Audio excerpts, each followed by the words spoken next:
Querido amigo, querida amiga, que bom estarmos juntos aqui agora com o estudo do Livro dos Espíritos. Este livro é o primeiro livro da codificação que Allan Kardec então elaborou.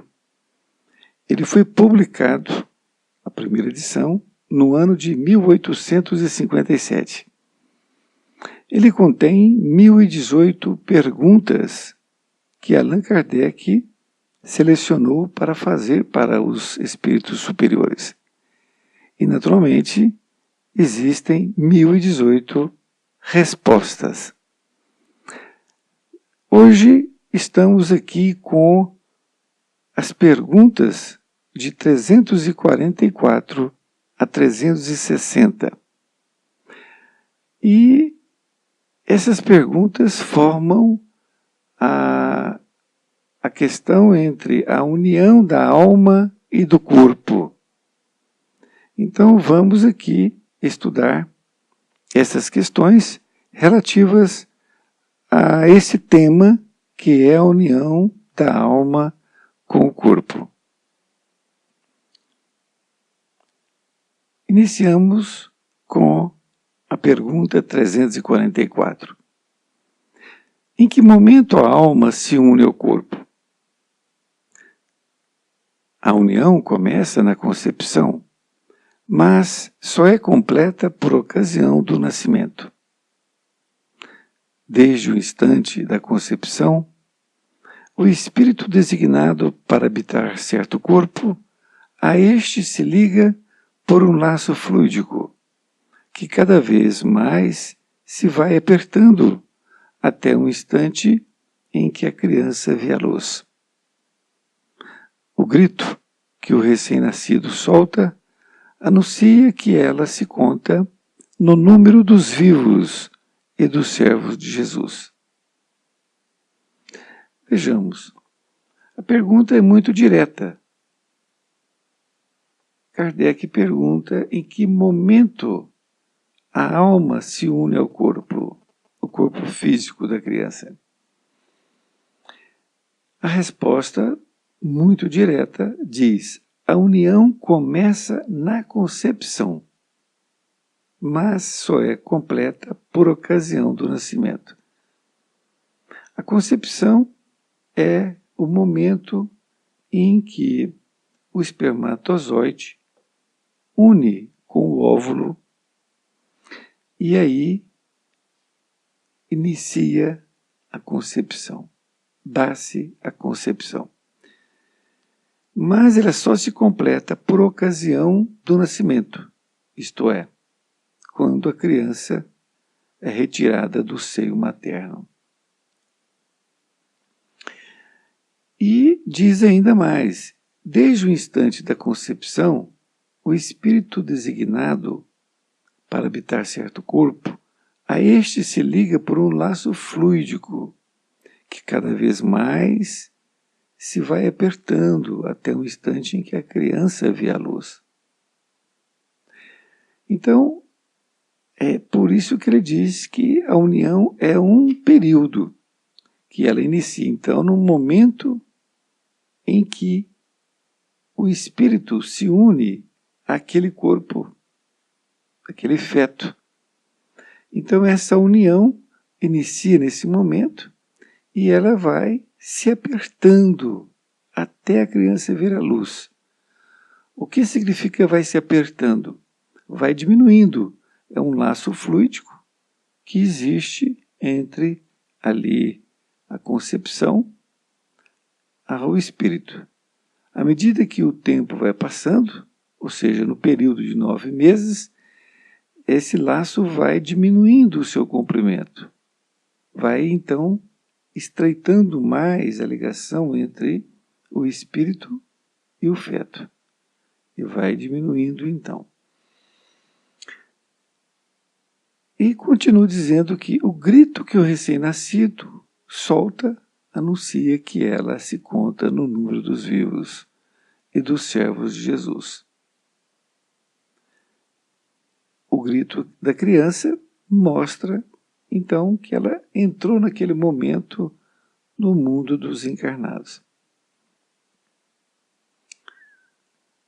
Nesta questão 345, Kardec pergunta: é definitiva a união do espírito com o corpo desde o momento da concepção? Durante esta primeira fase, poderia o espírito renunciar a habitar o corpo que lhe está destinado? É definitiva a união, no sentido de que outro espírito não poderia substituir o que está designado para aquele corpo. Mas, como os laços que ao corpo o prendem são ainda muito fracos, facilmente se rompem e podem romper-se por vontade do espírito, se este recua diante da prova que escolheu. Em tal caso, porém, a criança não vinga. A pergunta remete para saber se é definitiva ali a união do espírito com aquele corpo, desde o momento da concepção. E pergunta se o espírito naquela fase poderia renunciar a habitar aquele corpo, ou seja, voltar atrás. E a resposta diz que é definitiva a união. Isto é, ali ocorreu para ser definitiva, não é? No sentido de que o espírito não poderia substituir, né? Um outro espírito poderia substituir, tá certo? Então ele é definitivo. Então é para aquele espírito. Ele não pode ali sair e entrar outro, porque já iniciou o processo de ligação. Então não poderá ser trocado por outro espírito. Mas ele explica um pouco mais. Ele diz assim: mas como os laços que ao corpo o prendem são ainda muito fracos, facilmente se rompem e podem romper-se por vontade do espírito, se este recua diante da prova que escolheu. Em tal caso, porém, a criança não vinga. Então, neste período que vai da concepção até o nascimento, ele pode recuar. Ele pode recuar. Só que não vai ser bom para ele. E não vai ser bom para o espírito que ali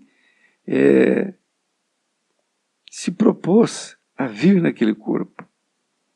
Então, mas é claro que a partir do momento da concepção, cada dia que passa, fica mais difícil ele recuar. Porque, como eu bem disse, no princípio, os laços são muito fracos. Mas à medida que vai passando o tempo, né, chegando aos 9 meses, os laços vão se prendendo. Vão se prendendo cada vez mais, o que dificulta o espírito recuar e não querer encarnar naquela criança. E caso isso ocorra, ele não querer, esta questão, a criança não vinga. Por quê? Porque sem um espírito, a criança morre. O corpo não vive sem um espírito. Isso é muito importante nós lembrarmos. Se ela deu aquele grito, não é? Da pergunta passada, é porque o espírito está ali. Na pergunta 346, diz assim: que faz o espírito se o corpo que ele escolheu morre antes de se verificar o nascimento? A resposta é simples: escolhe outro. E ele faz ainda uma pergunta dentro desta pergunta: qual a utilidade dessas mortes prematuras? resposta: dá-lhes causa, as mais das vezes, as imperfeições da matéria. Então, agora a pergunta remete para quando o espírito quer vir, mas o corpo não se consolida. Ou seja, por algum problema, a gestação é interrompida. O que faz o espírito? Ele escolhe outro. É claro que não é tão simples assim. Por quê? Se esse espírito já estava ligado ali à criança, 7, 8 meses, é uma ligação muito profunda, tá certo? Então é preciso que ele passe por um outro trabalho para que possa escolher um outro corpo. Não é assim de uma forma tão rápida. E qual a utilidade dessas mortes prematuras? E a resposta é simples também. É que a maioria das vezes as causas são as imperfeições da matéria. Então, havendo a imperfeição, o corpo não vinga e, portanto, o espírito sai daquele corpo, porque acaba rompendo ali aquele laço de ligação. Na pergunta 347, diz: que utilidade encontrará um espírito na sua encarnação em um corpo que morre poucos dias depois de nascido? A resposta: o ser não tem, então, consciência plena da sua existência. Assim, a importância da morte é quase nenhuma. Conforme já dissemos, o que há nesses casos de morte prematura é uma prova para os pais. Então, a pergunta remete a saber qual é a vantagem que o espírito tem quando o corpo físico morre em poucos dias de nascido. Diz que o ser não tem, então, consciência plena da sua existência. E realmente não tem. Dessa nova existência ele não tem. Assim, a importância da morte é quase nula. Então, para ele, não tem. E, conforme já dissemos, que há nesses casos a morte prematura é uma prova para os pais. Então, quase sempre a prova é para os pais. Quando uma criança é abortada naturalmente, é uma prova para os pais. Não de forma como foi perguntado anteriormente, que é feito um aborto, não é?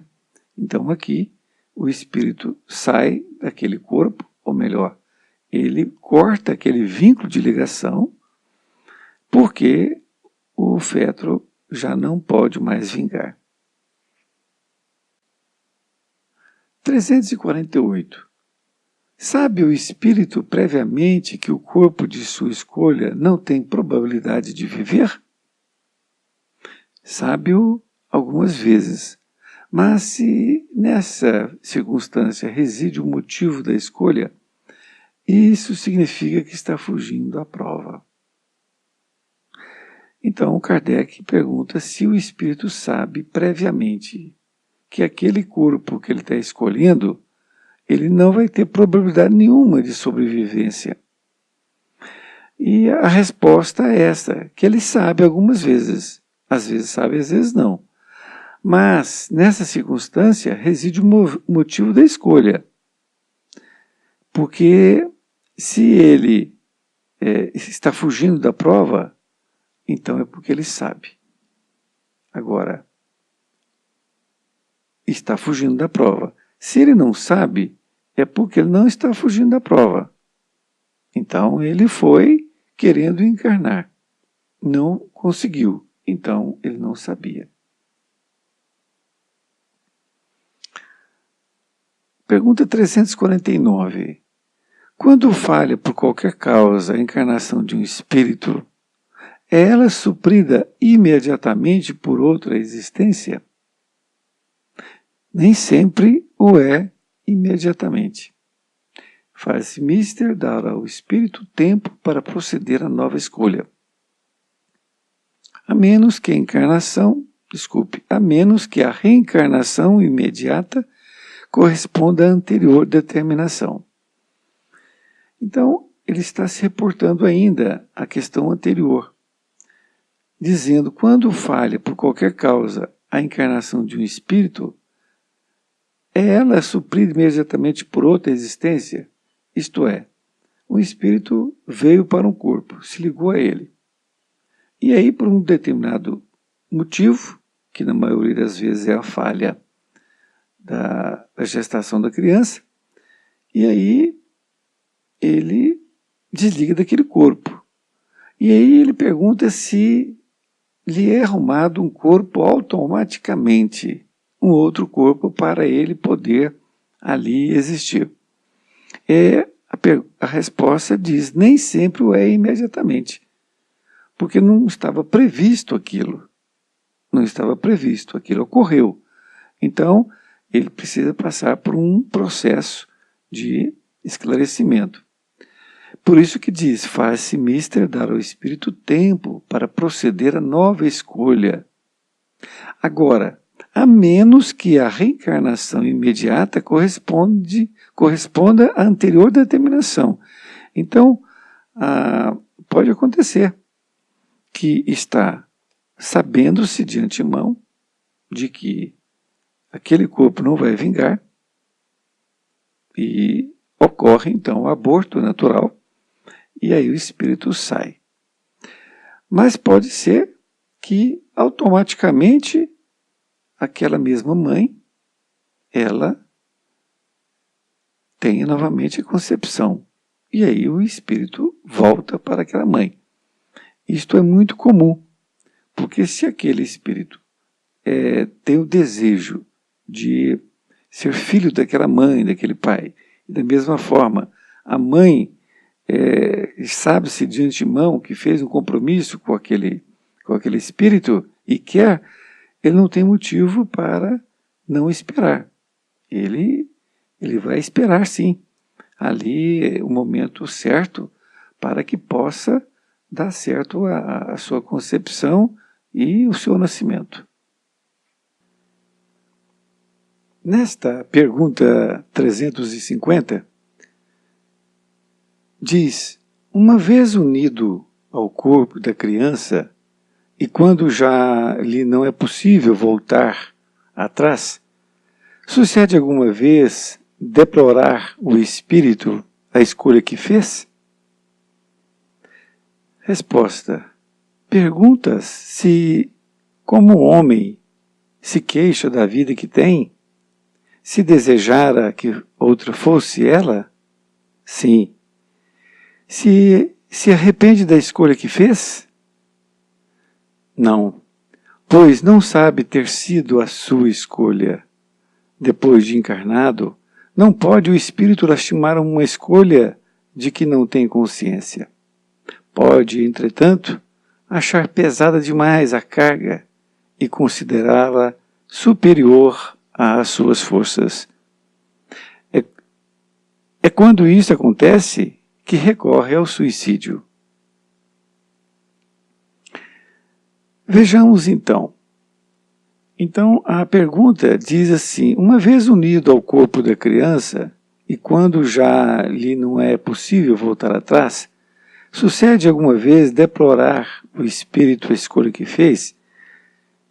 Desta forma, o espírito está completamente ligado à criança.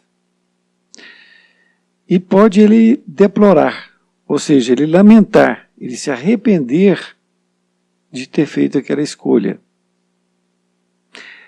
E a resposta é não. Por quê?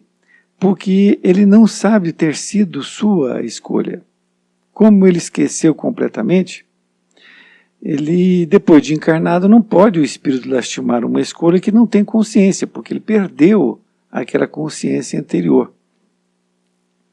Ele pode, entretanto, achar pesada demais a carga e considerá-la superior às suas forças. É quando isso acontece que recorre ao suicídio. Então, é muito clara a questão. O esquecimento do passado é uma dádiva divina, para que a pessoa esqueça aquilo que passou com ele na vida anterior. Porque, normalmente, vai se lembrar de coisas ruins que ocorreram com ele. E se ele não esquecer, dificilmente vai ter uma nova vida. E é isso que é colocado. Então, se a criatura achar que a carga está sendo pesada, e ele recorre ao suicídio. É muito interessante nós sabermos disso, para que nós possamos orientar as pessoas quanto a esta questão.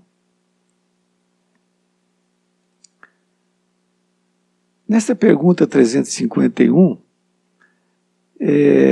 faz a seguinte pergunta, Kardec. No intervalo que medeia da concepção ao nascimento, goza o espírito de todas as suas faculdades?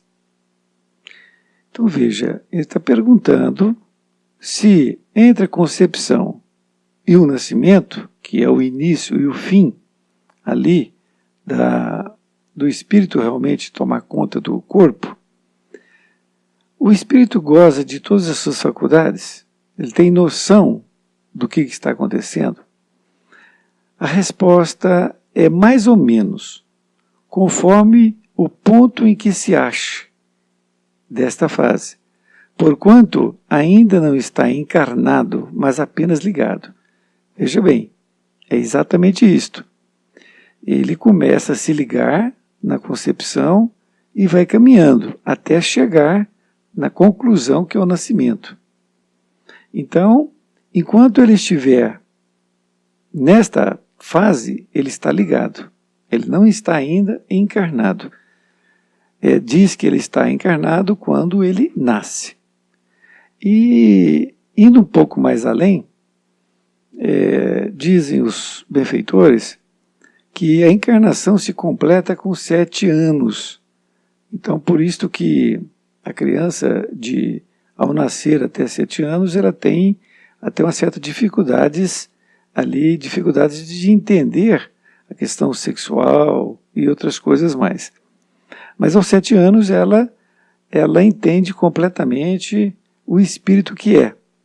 E tem bastante coisas que ela demonstra de sua encarnação passada.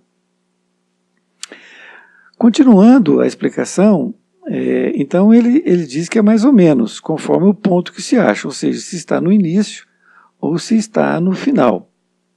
Vai depender desse período. A parte do instante da concepção, começa o espírito a ser tomado de perturbação, que o adverte de que lhe soou o momento de começar nova existência corpórea.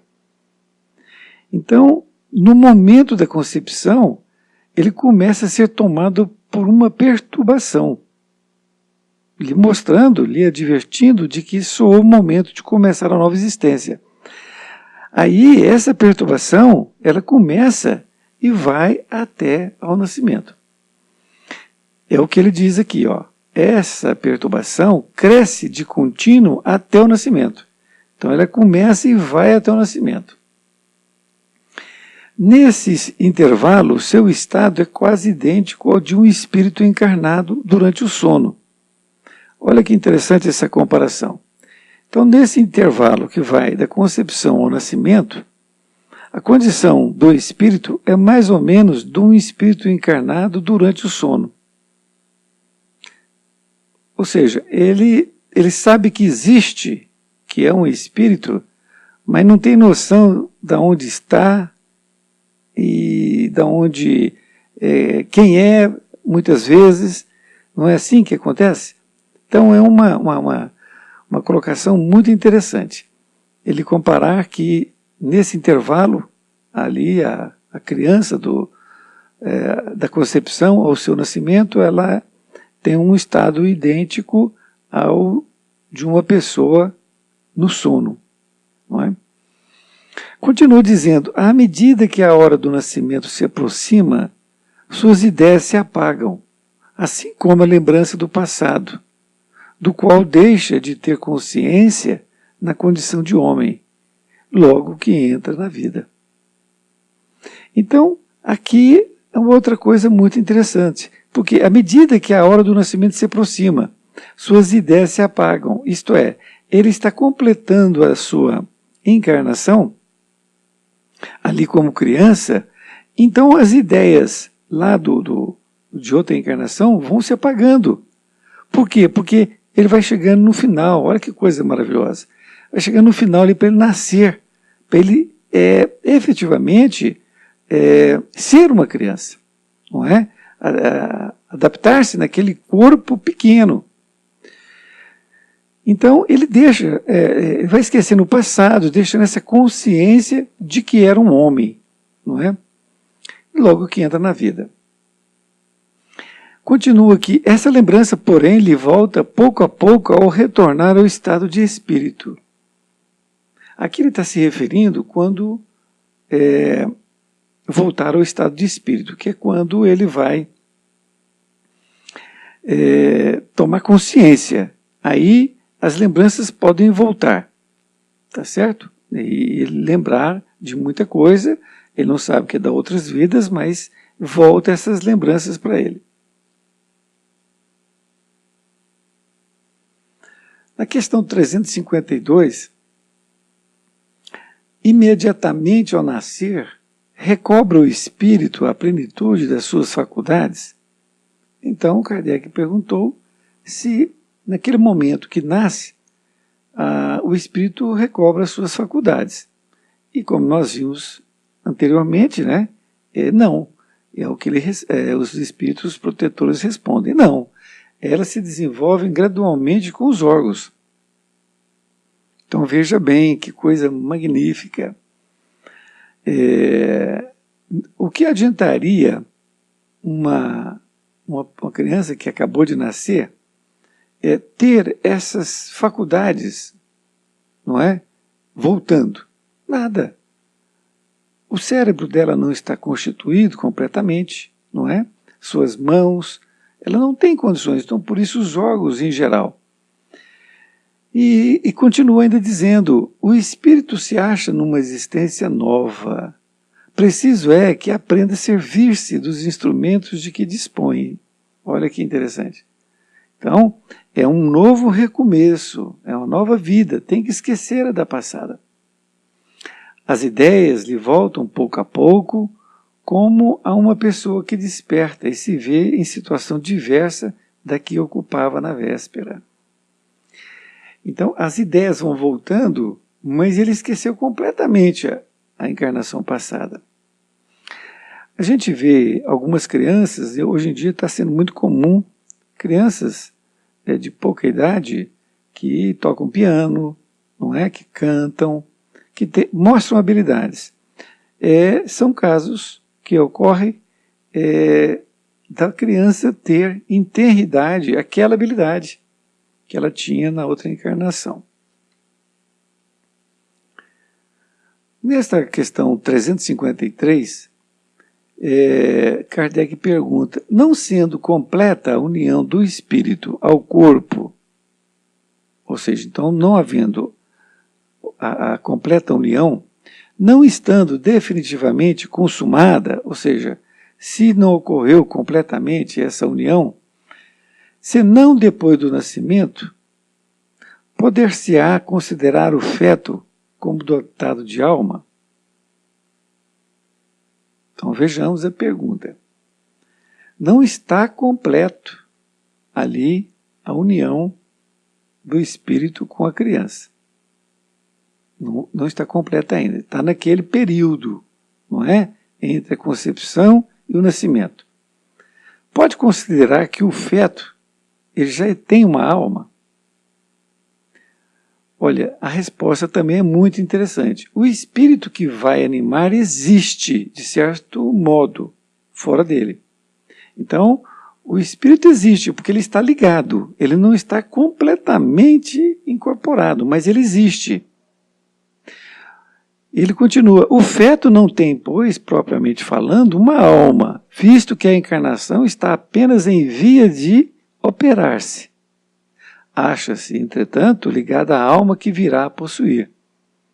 Então, ela está ligada e não tem ainda totalmente a alma aquela criatura. Por quê? Porque ela só se consuma ali no choro da criança.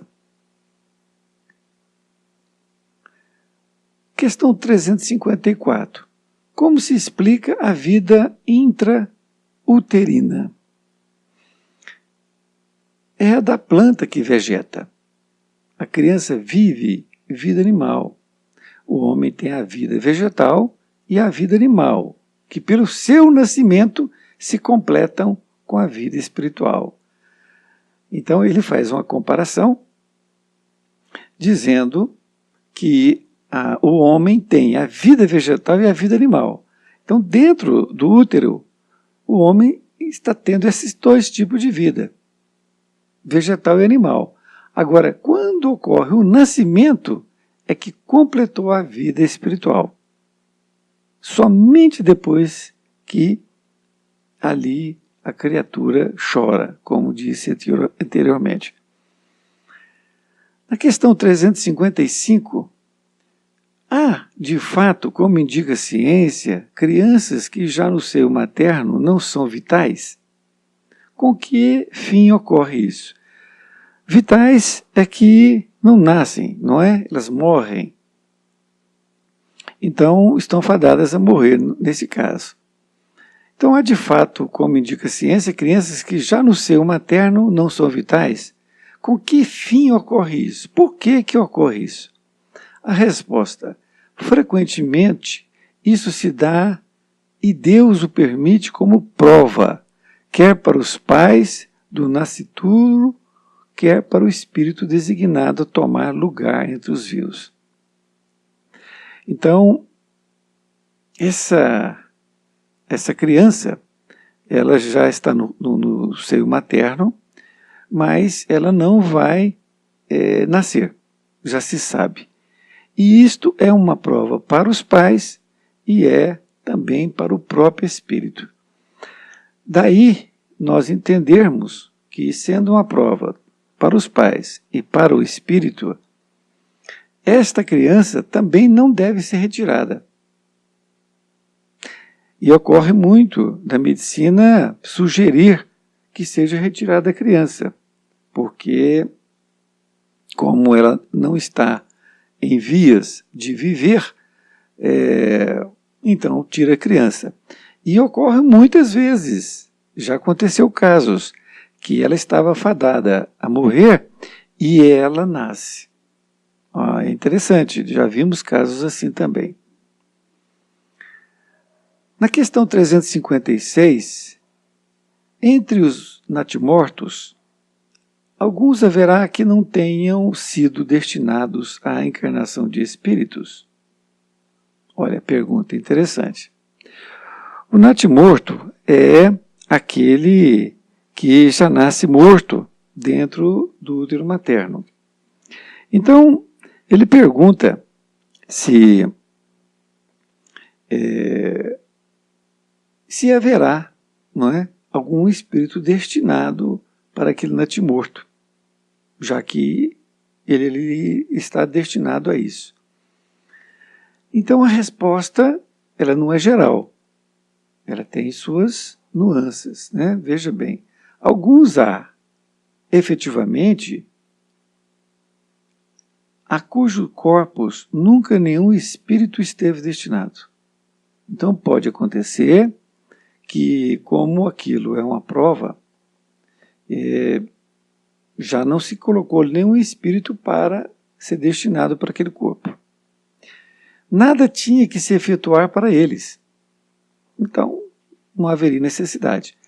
Tais crianças, então, só vêm por seus pais. Eis a resposta. Mas Kardec faz ainda uma pergunta complementar. Pode chegar a termo de nascimento um ser dessa natureza? Ou seja, essa criança que está fadada a falecer, mas ela pode nascer, não é? Algumas vezes, respondem, mas não vive. Ou seja, ele vive ali um período, mas logo depois ele morre. E Kardec ainda faz uma segunda pergunta dentro desta primeira. Segue-se daí que toda criança que vive após o nascimento tem forçosamente encarnado em si um espírito? Então ele está perguntando se aquela criança nasceu, então tem forçosamente um espírito ali na criança? E eles respondem, que seria ela se assim não acontecesse? Não seria um ser humano. Ou seja, claro que tem. Se a criança nasce, se nasceu viva, é porque tem um espírito. Nessa pergunta 357, que consequências tem para o espírito o aborto? Agora nós chegamos numa coisa bem delicada. O aborto, ele é uma paralisação da gestação de forma voluntária, ou seja, a mãe ela vai fazer um aborto, tirar a criança ou matar a criança. Que consequências tem o espírito, o aborto? Tem para o espírito, veja bem, não é para a mãe. É uma existência nulificada e que ele terá de recomeçar. Então, para ele perdeu aquela oportunidade. Daí o aborto ser um crime diante dos olhos de Deus. Na questão 358, ele vem falar exatamente disto. Kardec pergunta, constitui crime a provocação do aborto em qualquer período da gestação? Olha, veja bem, em qualquer período. Em qualquer período significa quando o espermatozoide se une ao óvulo, não é isto? Até a criança chorar. E isto é o período da gestação. Então, há crime. E eles respondem, há crime sempre que transgredis a lei de Deus. Porque se você transgride a lei de Deus nesse período que seja, está sendo um crime. E ele continua dizendo ainda, uma mãe, ou quem quer que seja, cometerá crime sempre que tirar a vida a uma criança antes do seu nascimento. Por isso que impede uma alma de passar pelas provas a que serviria de instrumento o corpo que se estava formando. Então, o fato de você impedir uma criatura vir encarnar-se por esse método é um crime muito grande. Na questão 359, dado o caso que o nascimento da criança pusesse em perigo a vida da mãe dela, haverá crime em sacrificar-se a primeira para salvar a segunda? Então, a mãe está grávida. E aí, a mãe pode começar a ficar em perigo de perder a sua vida. E ele pergunta se for sacrificar, vai sacrificar a criança ou sacrificar a mãe? Não é? Porque a mãe está em vias de morrer ali naquela situação. E a resposta é muito clara.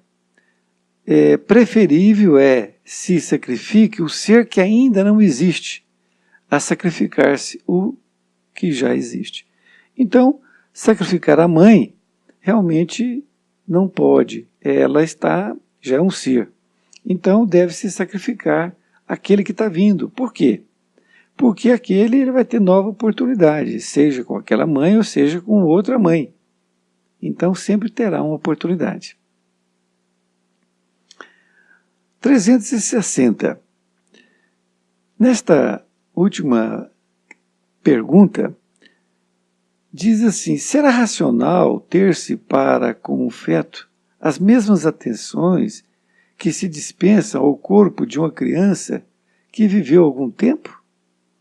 Então, um feto, vamos dizer, ele foi abortado, ou então ele nasceu antes da hora, ele morreu, né? Um natimorto, coisas do gênero. Você deve ter as mesmas atenções para ele como para uma criança que viveu 6 meses, 1 ano, 2 anos, 3 anos? É a pergunta. Se deve ter as mesmas considerações. A resposta dos benfeitores é: vede em tudo isso a vontade e a obra de Deus. Não trateis, pois, desatenciosamente coisas que deveis respeitar. Por que não respeitar as obras da criação? Algumas vezes incompletas por vontade do Criador. Tudo ocorre segundo os seus desígnios, e ninguém é chamado para ser juiz. Então aqui nós entendemos que a atenção, seja para um natimorto, seja por uma criança de 1, 2, 3 anos que falece, a atenção é a mesma. Deve-se ter a mesma atenção. O caixão, não é toda aquela consideração para com eles.